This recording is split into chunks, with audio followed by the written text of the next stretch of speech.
Hi guys, thank you for joining. This video is a condensed, brief version of the official video that's been released by Microsoft Flight Sim team over on their YouTube channel. If you want to go check it out for more detailed information, I'll put the link in the description. Anyway, some really exciting updates coming our way. It's really good to see that they're sticking to their word and continuously improving the sim. They haven't just released it and forgot about it. So 2023 is looking great for all the updates. All screenshots of information and upcoming updates in this video are from their YouTube video, so full credit goes to them. And again, if you want to check it out for more detailed information, just head over there. So the first thing they discussed was snow on runways.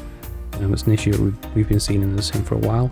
They say it's been broken since roughly sim update 9, and they plan to fix it as soon as possible, along with the general snow coverage. And it's something they're just going to improve on in the future. The next thing they discussed was clouds, turbulence and draft.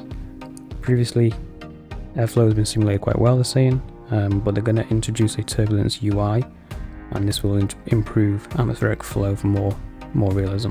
They're going to do it step by step, but it will get better with the turbulence UI. So before they discussed the roadmap for 2023, they discussed the end of this year basically, and there's going to be 3 aircraft updates.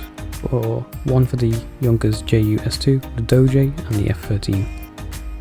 Moving on to the longer awaited roadmap for 2023, there's going to be 4 or 5 world updates, 3 city updates, 7 local legends, 7 famous flyers, a sim update, AAU updates and 3 surprises.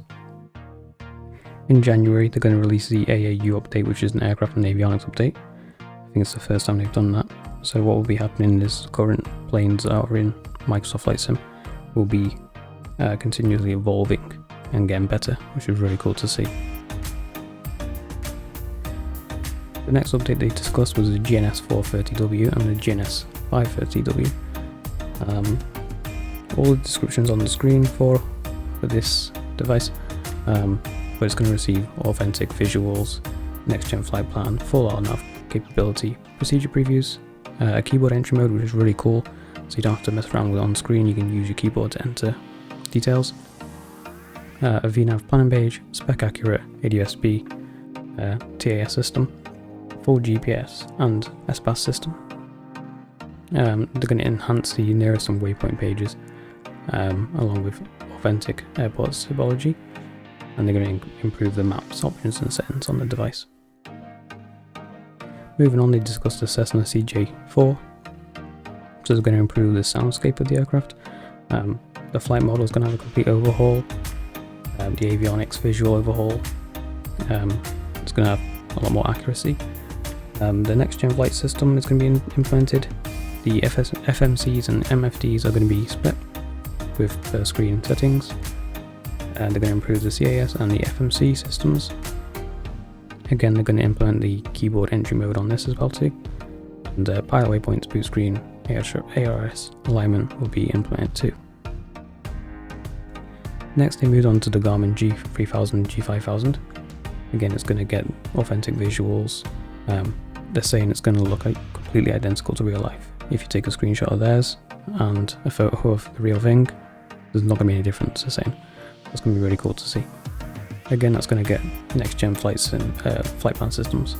It's going to get fully coupled VNAV, so the 2 types, and again, fully independent displays, PFDs, MFDs and GTCs. You'll be able to input user-defined waypoints. It's going to have full RNAV support of LPV, LB, LNAV, etc. It's going to get a plugin system for developers too, so we should see some really cool things with that. Next one was the TBM 930. It's going to get some EIS tweaks for more visual accuracy. It's going to include the new G3000. It's going to get a fully modelled electrical system synoptics, and finally the doors will be able to open as well. Long awaited citation longitude is also going to get some overhaul, and everything's on screen if you wish to read.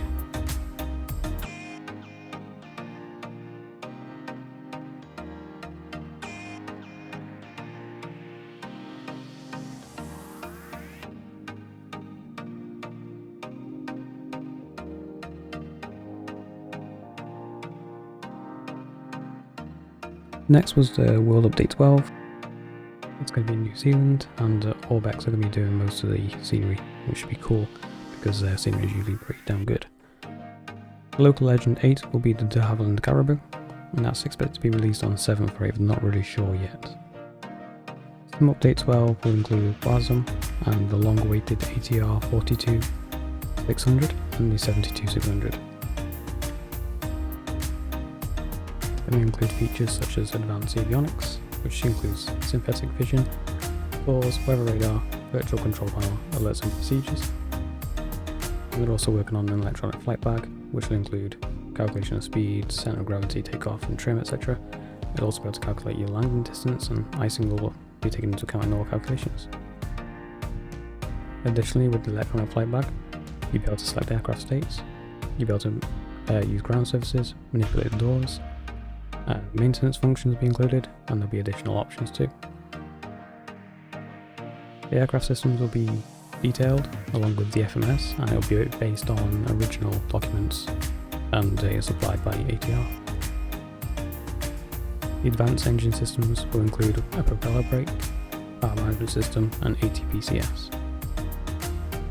I'm very proud of the detail of the aircraft, including the passenger cabin, and they're saying it's going to be really cool, and the inclusion of a document door which will match the exterior of the aircraft depending on which livery you have enabled. On top of all this, they had a Q&A session at the end where some questions were asked, such as where are they at with the Antonov. They said they're very close, but they didn't give an ETA. It'd be really cool to see that implemented at some point. Additionally, they mentioned the potential for more collabs like they did with Halo and Top Gun. It'd be really interesting to see what they bring. But other than that, thank you for watching. It's going to be an exciting year ahead in terms of Microsoft Flight Simulator. Big thanks to the Microsoft Flight Sim team for their hard work and bringing us new exciting updates. If you enjoyed the video, please give it a thumbs up, and if you want to see more, please hit the subscribe button. Thank you.